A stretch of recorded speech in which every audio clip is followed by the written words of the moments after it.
but let's jump into it this morning. So the topic of our class this morning is major and minor chords. And this lesson's good for beginners, but it's good for people that consider themselves intermediate people as well, because we'll start pretty simple. We'll build up a couple skills real quickly. And then towards the end of the lesson, I'll show you some things if you're more of an intermediate or maybe an advanced player. So the first things first, let's talk about just some terminology.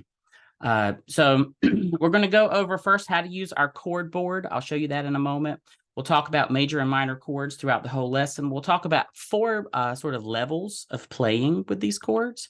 And then we'll wrap up with just, how can an adult piano student sort of learn how to play songs you love more quickly using things we teach in Virtuoso.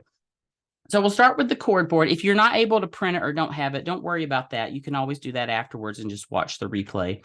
But our chord board is a tool that we use in lots of our classes, where we're sort of visually showing you what to do on your piano. For people who don't read music, or if you're just sort of learning some new music theory concepts, it's really useful for that too. So this morning we're using a chord board called just chord tones. And this is what we're going to use to just visualize our major and minor chords. We could use this tool for a lot of things, but that's all we're doing with it this morning. So to use your chord board, again, typically you would just print it out. You would fold it in half down the dotted line. And then your chord board, it's sort of designed so that the folded edge fits into the gap just behind the black keys of your keyboard. That allows you to slide it really easily back and forth. And in a moment, you'll see why that's important. So that's our tool we're going to talk about.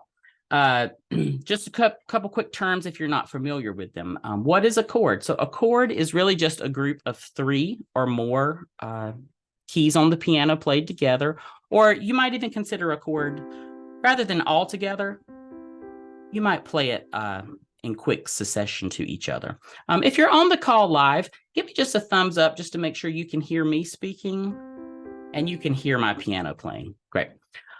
So really, chords are just the building blocks of musical harmony, and they really sort of form the basis or foundation for most of the songs we learn in this class, but really most songs in general. So that's what a chord is. So next we'll talk about what makes up a chord. So a chord is made from chord tones. So these are the individual tones in the chord. So for example, this morning we're going to talk about major and minor chords. So one chord we'll talk about is the C major chord, and that's made of three tones, C, E, and G. If you've tried to learn chords before and you felt a little bit confused, typically in a traditional music class, you'll learn how to construct a chord starting on the root. You'll add two more intervals, a third and a fifth. But rather than teach you that way, which takes a lot of steps to understand that pretty fully, we utilize our tool called the chord board to do that. So rather than teach you how to play chords based on intervals, we're going to do it using chord tone formulas. So it's a much simpler way to learn it. It's a quicker way to memorize what the notes are on the keyboard, sort of what shape your hand makes when you play it. And it's just a quick way to be able to read any kind of song chart you want to and make some music right away. Okay, so the chord tones for every major chord we'll learn are 1, 3, and 5. And you're going to see that on your chord board. Mine, I've made it a little bit bigger, but yours, it would just be sort of a little bit smaller numbers. So you see the numbers 1, 3, and 5. They might look backwards on camera there, but we're going to use our chord board, whatever chord we're working on. So for example, this first one we'll talk about is C major. We're going to locate C on our piano, and we're just going to line up the number 1 right above the C, okay? And for you, you'll actually tuck the chord board in the little gap behind the black keys. All right, so that'll make the arrows line up very beautifully. On camera, I kind of hold it a little bit like this, so it's easier for you to see it. Okay, so that will show you very quickly to play this major chord. All we do is play numbers 1, 3, and 5. and that creates our major chord. Okay, so that's the idea of a chord tone formula. Okay, so we'll break that down as we go through the rest of the time this morning. But we're starting with some major chords first. And major chords are a type of chord that's typically associated with music that's happy or triumphant. The chord itself just has sort of a bright, happy sound to it. Okay, it's made up of 3 tones, just like I said. Okay, all chords are built from a root. So that's our bottom note. That's going to be the chord tone number 1. All right, and the 2 chords we're talking about this morning, they'll each have a third. The major chord has a major third, and they each have a fifth. They both have a perfect fifth, okay? This morning, it's not important to understand major third, minor third, perfect fifth. We won't be talking about that, but it's just good to be aware of it, okay? Our chord tone formula for that, just like I said, it's 1, 3, and 5. Okay, and we are going to start by playing all 12 of the major chords, okay? So to do this really simply with your chord board, use your right hand, place your thumb on C, your middle finger is going to be on E, that's going to line up with the number 3, and your pinky, that'll land on G, okay? So the shape you're making with your hand, I like to call this the claw shape, because when you're at the piano, you've got fingers 1, 3, and 5, thumb, middle, pinky. Sort of makes like a claw sort of feeling.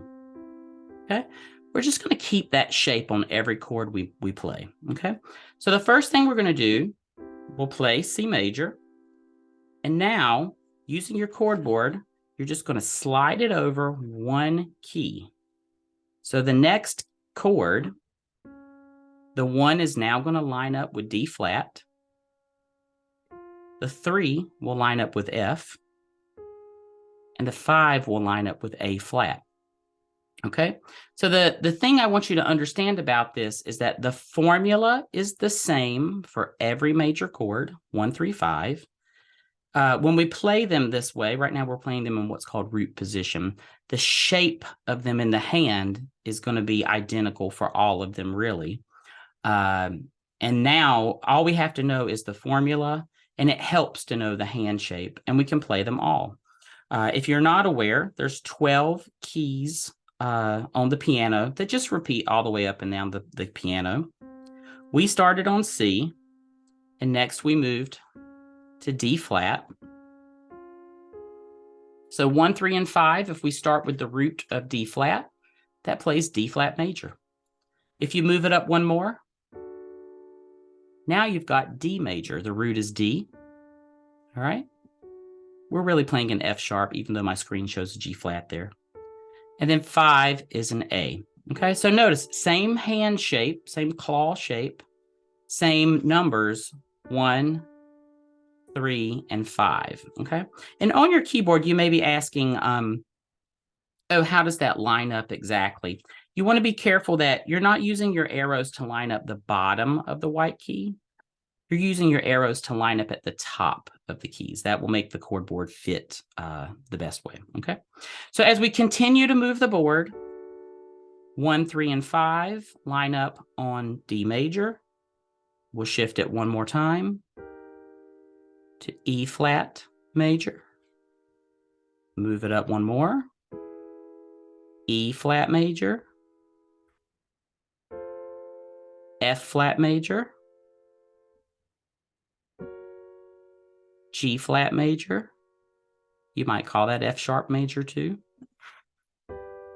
G major. A flat major. A major.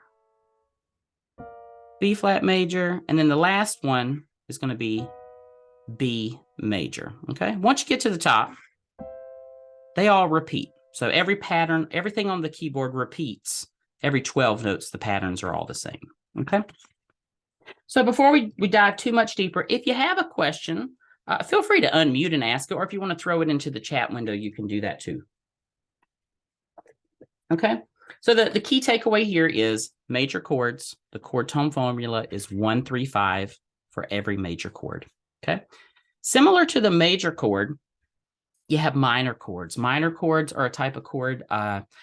Typically, people will say they sound sad or they sound melancholy. People use different words to describe chords. There's not really a right or wrong word, but it's good to have a word that you think of when you describe them. So here's the sound of a minor chord. All right. Again, it's made up of 3 notes. In this case, it's a root note. All of these chords are built on some type of root. That's the bottom note. Some type of third. In this case, it's a minor third. That's what makes it a minor chord.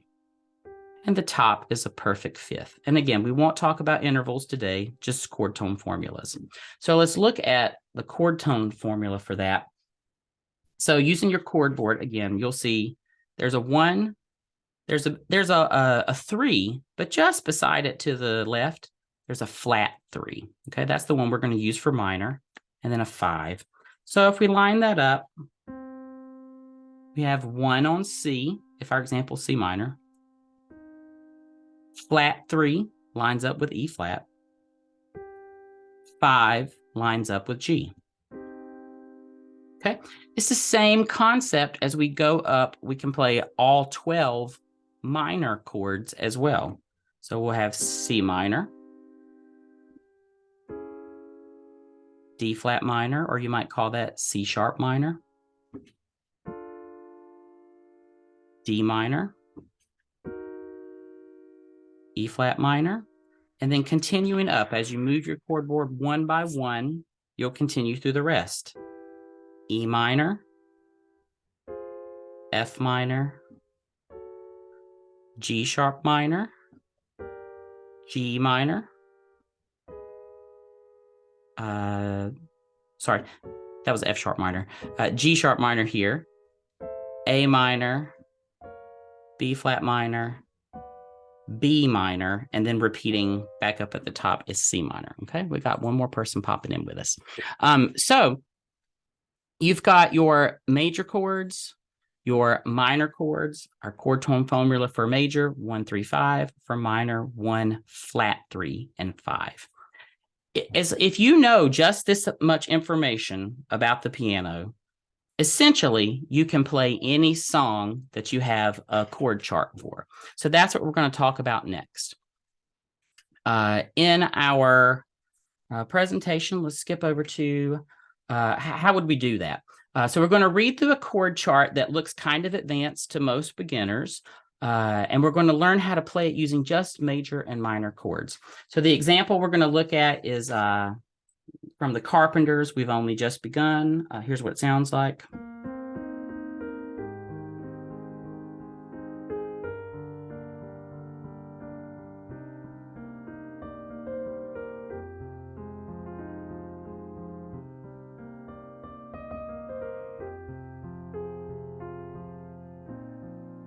Okay, so that's just an example of the tune, but we're going to learn, well, how could you do that as a total beginner? You're not ready for sort of the full arrangement yet.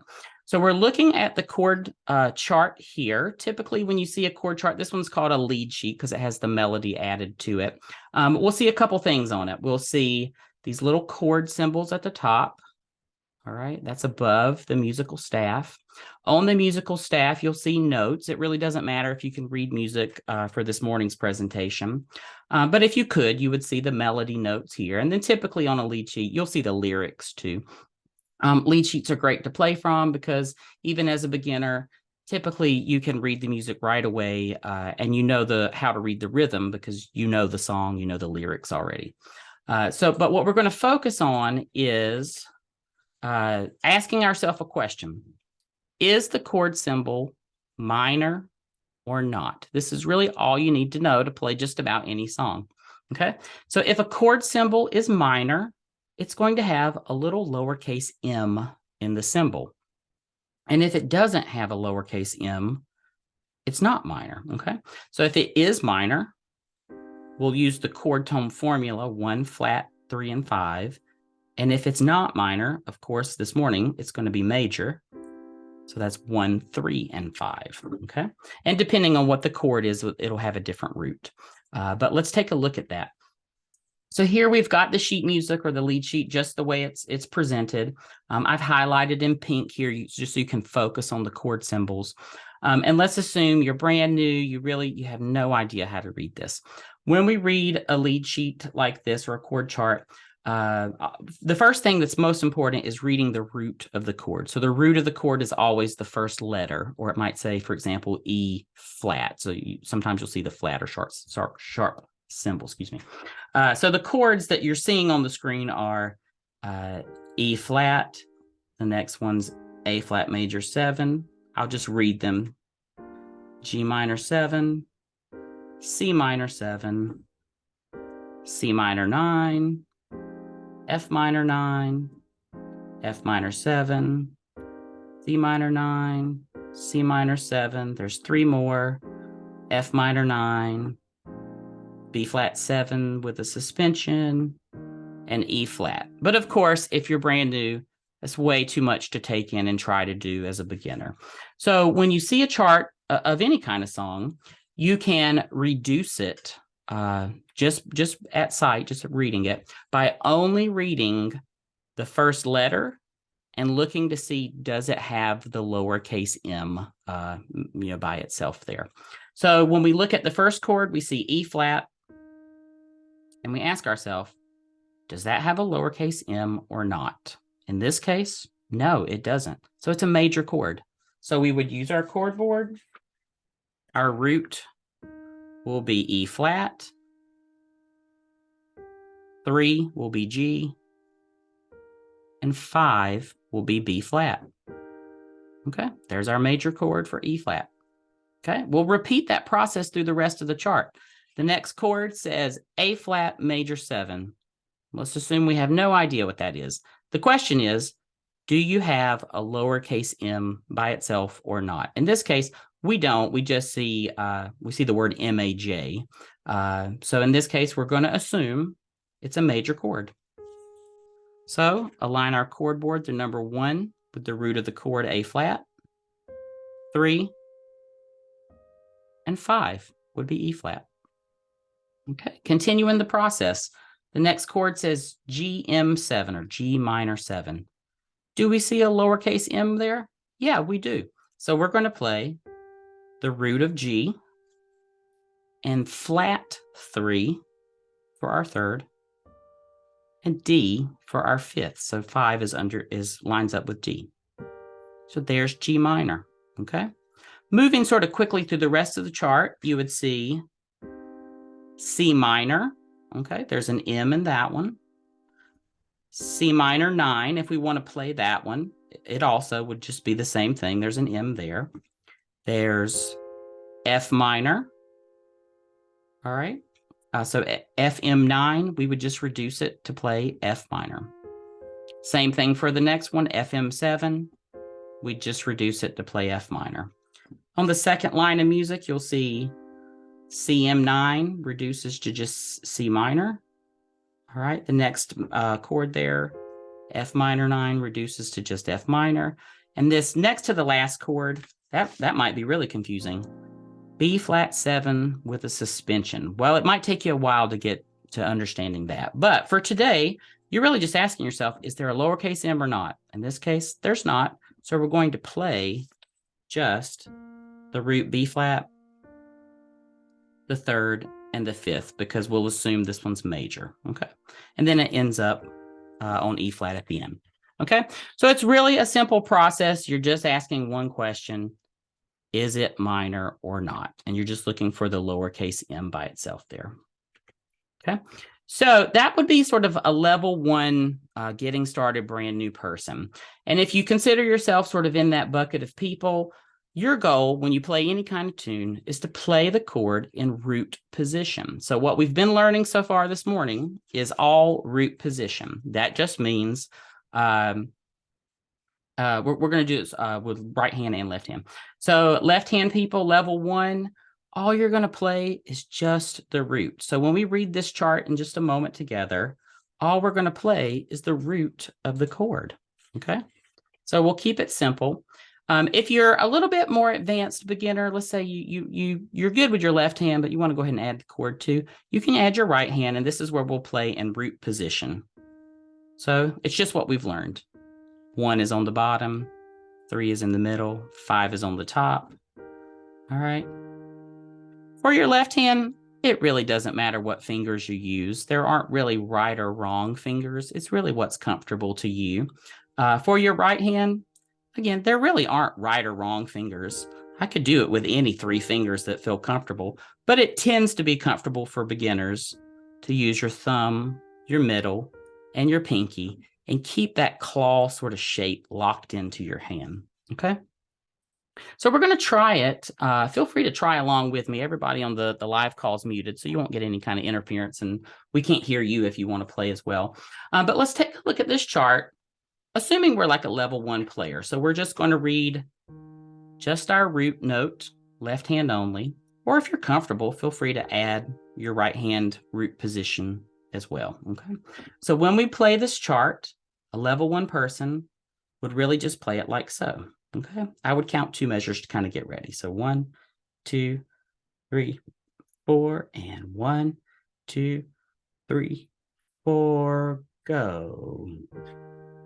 Ba ba ba ba ba ba, 3, 4, da da, 2, 3, 4, 1, 2, 3, 4, 1, 2, 3, 4, 1, 2, 3, 4, 1, 2, 3, 4, 1, 2, 3, 4, and then we would keep going on E flat if we continue to play the tune, okay? All right, so if you are sort of totally brand new to the piano, your main goal really when you start is, can you look at the chart? Can you reduce these chords to just major or minor? Can you play just the root in the left hand? And if you had the music playing in the background, could you play along with it sort of in tempo, okay? When you practice, of course, you do things slower, but it's more satisfying to put on the music and play along with it up to tempo, up to speed, okay? Let's assume you've mastered that level. You're kind of ready to move on. So the next level is level 2. And here's where we're going to add in the idea of playing chords with inversions. So we've learned this morning about major chords, we've learned about minor chords, and we've learned how to use our chord board. Inversions are ways to play, let's say, for example, C major, the same chord, 1, 3, 5, but with a little more variety, okay?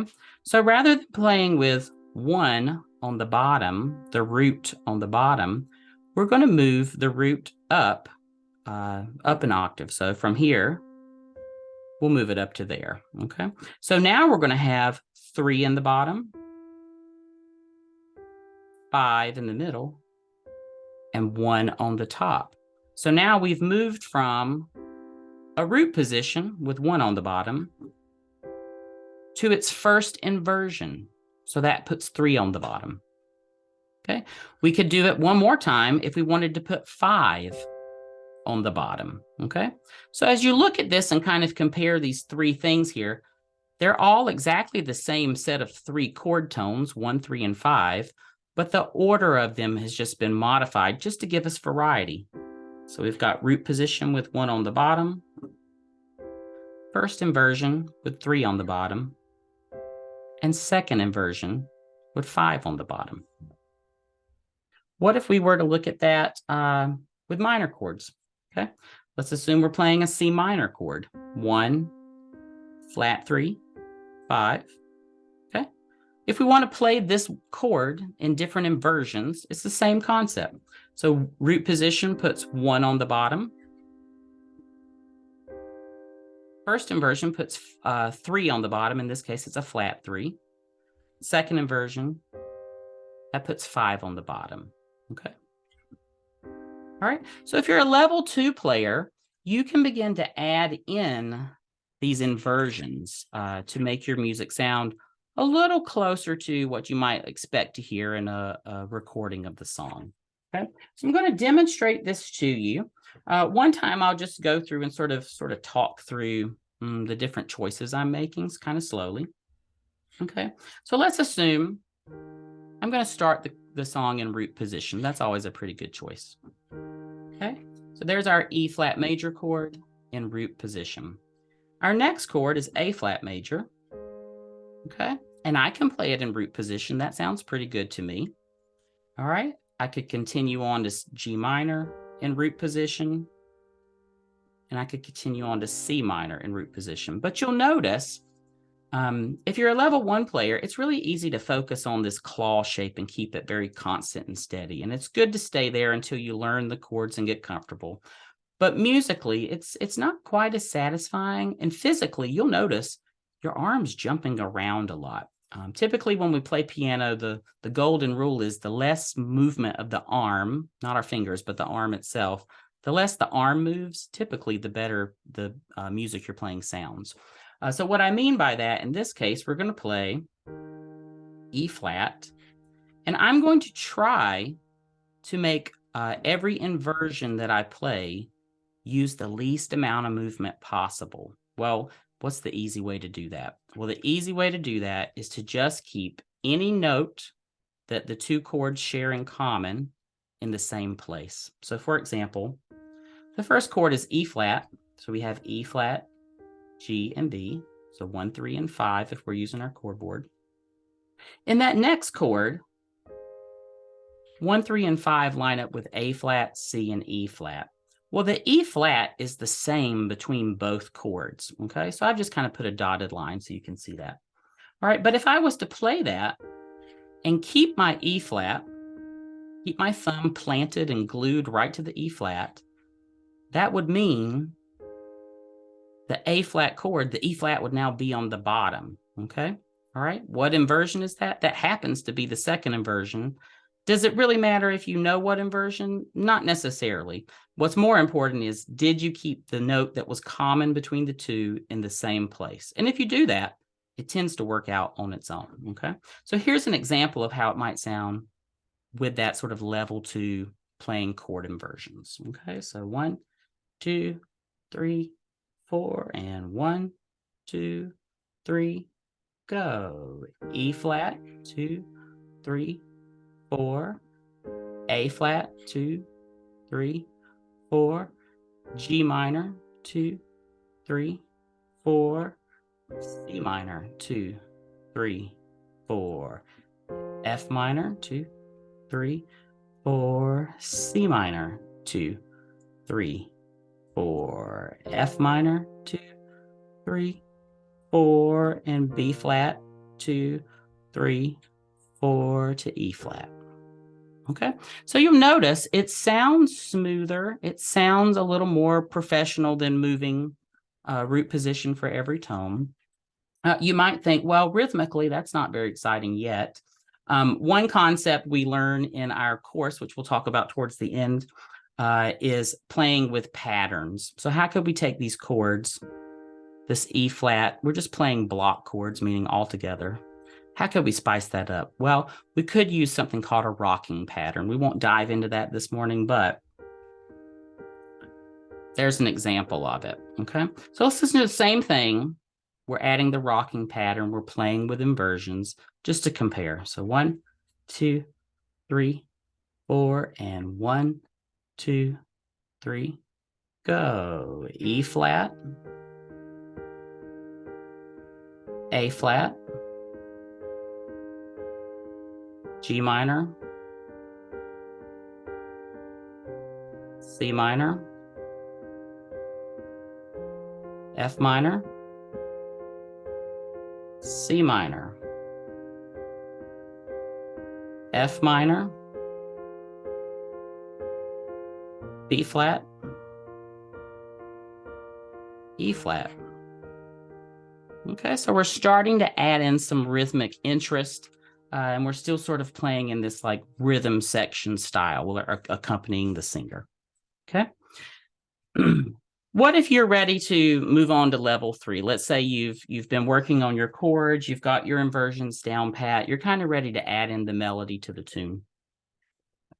But let's assume you still don't know how to read music, and that's quite okay. How could you do that in a satisfying way? Okay, let's take a look at just some terms first. So the melody notes, these are the individual notes of the song, the part that you would sing in a song. They're typically the most prominent note that you hear as a listener. But you know, they're prominent because someone's put words to them. If somebody was putting words on the bass part, that would be more prominent. But they also tend to be a little bit louder. And typically the melody note tends to be the highest note. Not always, but most of the time. Okay, so prominence is important for the melody. But one thing we can do is to play the exact same thing, these chord inversions, by outlining the melody, okay? So what you do in this case, you try to play whatever inversion would place the melody note at the top of that chord. Sometimes that's not possible, and we'll see some examples of that. So when it's not possible, we choose the inversion that's as close as possible to that. Okay, so let's kind of walk through how would you do that. Okay, so here we are, we're looking at our sheet music. Let's say you can't read music, you have no idea what this is. If you can't read music, you would need to take a moment to use your pen and paper and write these things out. But we would write out either the notes of the melody. So in this case, we start on B flat. Okay, B flat, C, E flat, B flat. Or alternatively, in our course, we learn how to read melodies using numbers. So in this case, we would use our chord board. Rather than the chord tone side we've been using, we'll use the other side. It's hard to see on camera, but it says scale degrees here. All right, we would know in our course, you would learn, oh, this piece of music's in the key of E flat. On our chord board, there's a little key symbol. We line up the key with the note E flat, all right? And then we would know through the materials in our course, you would learn, oh, this starts on the number 5, okay? So in this case, we would be reading 5, 6, 1, 1, 5, 3, 4, 5, 7, 6, 5, 3, 2, 1. 7, 7, 1, 1, 6, 5, 2, 3, 1. Sorry, 3, 4, 2. All right, and that's a way, as a total beginner, you have no idea how to read music. It gets you sort of a jump start on reading. But that won't be our focus this morning. The main focus right now is we're playing our chords with the melody note at the top of the inversion. So how would we do that? Our first chord is E flat.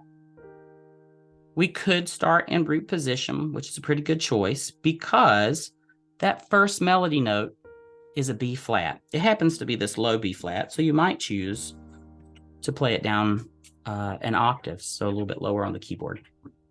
Okay, so if I was to do that, we'd start here, and our melody lines up with it now. Ba, ba, ba, ba, ba. The next chord is A flat major. Okay, the melody note is G, but there wasn't a G in that chord, okay? So we could choose the inversion that's as close as possible to G. That puts the A flat in the top. And if somebody was singing along, that would sound great, okay? Alternatively, you could just play the G and drop the E flat out. That would sound pretty good too, because the next note is the A flat, so it comes in right away. Okay, moving forward to G minor, we would want to play the inversion that puts the melody note B flat at the top. Okay, the next chord, C minor. Well, the melody note right under it is B flat. That's not in the chord we're playing. We could add it. Just add the melody. That always sounds good. Or we could just play the inversion that's close to that. So in this case, the C is probably the closest choice to B flat. Okay, our next chord, C minor 9. Again, there's no D. The melody note's D. There's no D in C minor.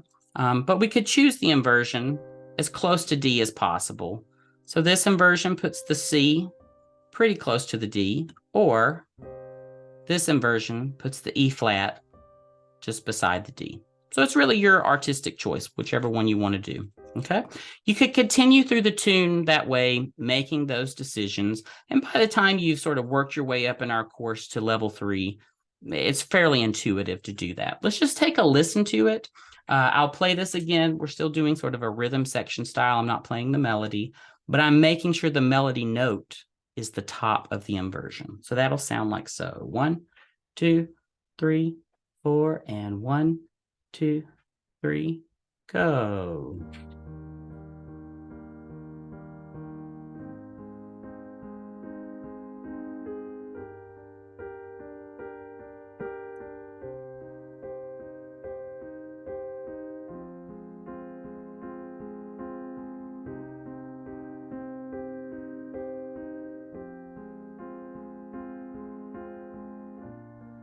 Okay, and in your head, you might even sort of be able to sing along with that or imagine the melody a lot more easily because it's outlining the melody.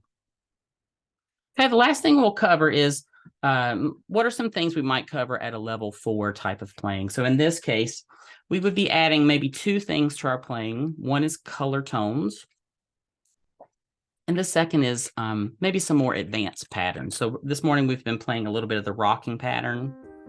Any beginner can play that, but we can add some more advanced patterns.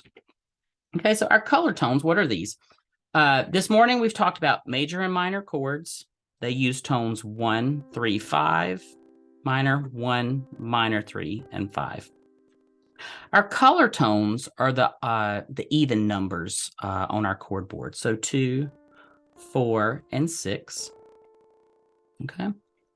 And in our course, you'll learn how to use all the different tones, like why you would choose them and whatnot. But typically, color tones add a little more interest to our sound, and they spice up the arrangement a little bit. Okay, I'm going to play through an example. Typically, if you're at this level of playing, you're adding in color tones and you're making some different choices, but typically I tell people, we'll start with color tone 2. It's a pretty safe bet. You can add it to almost any chord and it'll sound pretty good. So if you're looking at your chord tone, your chord board here, you'll have, let's say, for example, C major, 1, 3, and 5. I'm going to add in tone number 2. Okay, so in this case, that's going to be D, and it sounds like so. Okay. Let's take a listen. We'll come back to patterns in just a second. Let's just take a listen. What if we add chord tone 2 to all these chords? Okay, here's what it would sound like. So starting on the E flat, A flat, G minor,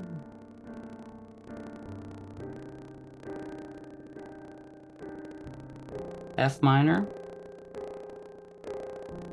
C minor, F minor, and B flat. Okay. I'm going to reset something on my computer real quick. I'm hearing sort of a fuzzy noise. But we'll go back through that a little bit slower just so you can sort of hear the idea of these color tones again. We will apply our patterns to them. And let's talk about patterns a little bit more before we do that. Okay, so patterns are a specific way to play a chord in a rhythm. And we really, in our course, we start out with 3 basic patterns. So any level 1 player can play these 3 types of patterns. So we have our block, everything played together, block chords. We have broken chords. So we take the same 3 notes and just break them apart. Okay, and then we have rocking chords. So we take the chord, break it into 2 separate pieces, its bottom note and the rest of the notes, so that you can just rock your hand gently back and forth with them. Okay, so we looked at the rocking chord already for just a moment, but let's assume you're sort of at this level 4 stage. You're ready to add some patterns with your left hand too. Here's an example pattern. We can apply this pattern to all our major and minor chords. So still, we can play any tune, any chart with just these 2 chords. And the pattern I'm going to play is 1, 5, and the 1 above it. I like to put a line just so you know the difference. And back to the 5, okay? Again, this would line up on our chord board. Let's see. If our chord was C major, 1, 5, 1, 5, 1, okay? So that's going to be our basic left-hand pattern. I'm going to apply that to every chord exactly the same way. Our right-hand pattern, here's a bit more of an advanced pattern. This is going to be 1 in the top with 3 and sort of an alto voice, sort of a middle voice, and alternating with 1 and 5 on our 8th note. Like so, okay? That pattern's a little trickier to play. So if you're a total beginner, that might feel a little awkward in your hand. If you want to try, I always encourage people to experiment and try. You just want to keep a very relaxed hand. Anytime you feel tension in your fingers, tension in your wrist, your arm, your shoulder, you want to stop, sort of shake it out, and try one more time with less muscle strain. So always keep that very gentle, okay? Let's take a look at how that would sound. So here we go. We've got our chords, same chords we've been playing all morning, and I'm going to apply the pattern 1, 5, 1, 5 to each chord. Here it is on A flat. Here's G minor. 1, 5, 1, 5, 1, 5, 1, 5, etc. Same thing for our right hand. I'm applying the pattern 3 on the bottom, 1 on the top, alternating with 1 on the bottom and 5 on the top. So that sounds like this. E flat.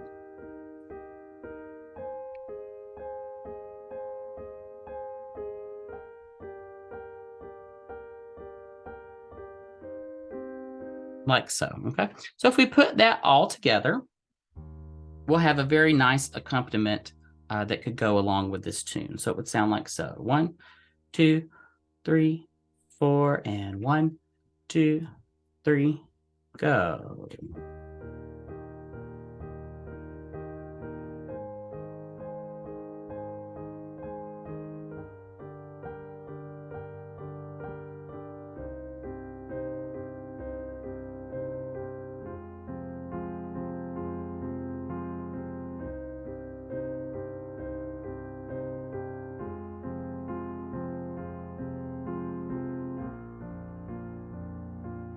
Like so at the end. So it gives us a much more dynamic arrangement to play along with that.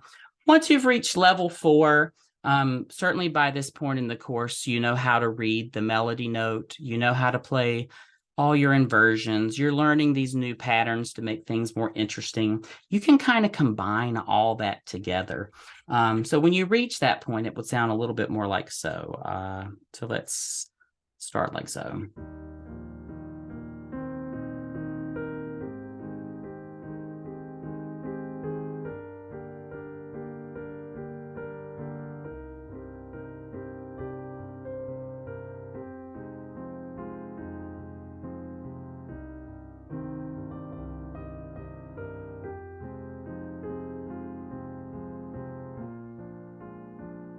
Etc. The song would continue. So you can see how in our course, we take pretty simple concepts and we sort of level you up one at a time to get from this beginner stage all the way up to a relatively advanced feeling arrangement, just reading from a lead sheet.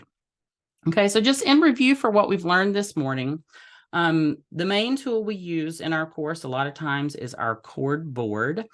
We have different chord boards for different concepts, but this major and minor, the chord tone board we used this morning, we use this for quite a while in the course before we add extra ones on. We learned about major and minor chord tone formulas.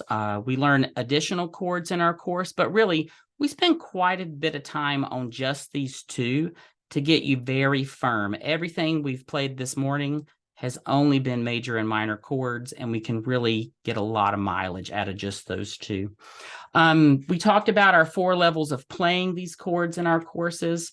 So I want to kind of wrap up with, how can adults really learn piano faster using the things we teach in Virtuoso? So the main thing we do is we have a course called our Virtuoso Piano Club. In this club, it's very similar to this session here. It's a live Zoom call, just like so. It's more interactive because we talk and we go back and forth and play for each other in the course. But we meet 2 times a month. Right now, we typically meet on Wednesdays at 10 a.m. Central. Every other Wednesday. But we'll be adding some more sessions coming up soon if that time slot's not good for certain people. Every time we meet, our focus is that we learn one new tune. So kind of similar to how we looked at, we've only just begun today. We go through all the chords of the tune. We might talk about relevant patterns depending on who's on the lesson. Each person is addressed based on sort of what level of playing they are at currently. All of our lessons are interactive and they're also recorded. And that way, if you miss a lesson, you can go back and watch a recording. But if you've attended and you want to see something a second time or sort of practice along with the things I'm doing, you can do that after the class as many times as you like. We always encourage people, ask as many questions as you have. But if you have a question after the class, which a lot of people will, between this 2-week period between the live sessions, you can ask your questions on our community forum. And you can also share recordings of yourself playing, which is a really good way for me to give everybody a little bit of individual feedback. And it also gets people more and more comfortable sharing their playing with other people and getting more and more comfortable playing in front of other people. It's very similar. It's funny how it's very similar to play in front of people and to play in front of a camera. It sort of makes your body feel the same way. So that's our piano club. It's a $35 a month subscription. Of course, you could join or cancel at any time or pause. But as a part of that membership, you also get access to our full curriculum, which is called Piano Essentials. And in this curriculum, you're learning bit by bit, really the 7 essential skills to play piano sort of in the style that we've talked about this morning. You'll start with chords. We'll go through very slowly all the skills you've learned today and a lot of other things. Then you'll go into a module about rhythm, where you'll learn, how to read these types of rhythms in sheet music, but more importantly, how to play them and feel them so that you can do them without reading music. We move in further into how to use scales to make music. So not so much from a classical perspective of how do you play scales and get really good at that. That's a nice thing to know. But more so, how do you take scales and make solos and melodies and do things with them? We have a module on patterns where we start with the very simple patterns we looked at this morning, but we expand into a lot of additional patterns for you to explore. We wrap up with some musicality. So how do we play with more emotion and expressiveness in our playing? A module on improvisation. How do we sit down and just play without the need to practice all the time so that we can enjoy playing a little bit every day? And then we wrap up with some lessons on notation. So how can we build our skill of reading music so that you could pick up any sheet music and play along with it? But we don't want to always be reliant on reading notes to make music. So we try to balance that. Okay. Really in our curriculum, our goal is to learn how to play music for fun with less practice than sort of a traditional lesson where you're reading only sheet music. And really my goal for you is to learn how to take a lead sheet like we've looked at this morning and to make your own personal arrangement. Because if you can do that, truly you could pick up any lead sheet and play it right away and have a lot of fun playing without so much stress of practice and the worry of traditional sheet music along with that. Okay, so that's just a bit about our club. If you are interested in joining that, you can always start a 14-day free trial at virtuosopianolessons.com.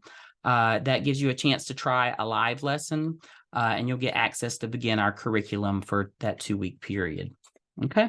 That's going to be it for our session this morning. If you're on the call live, feel free to unmute and say hello or ask any questions. We've got a couple people up here that are in our club this morning, which is excellent to see club members.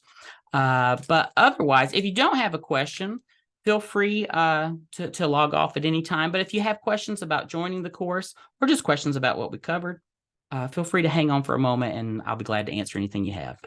All right. Hi, Chris. I don't know if you're just waving by or you have a question, but if you have a question, unmute yourself. All right. See you later. All right. Excellent. Okay.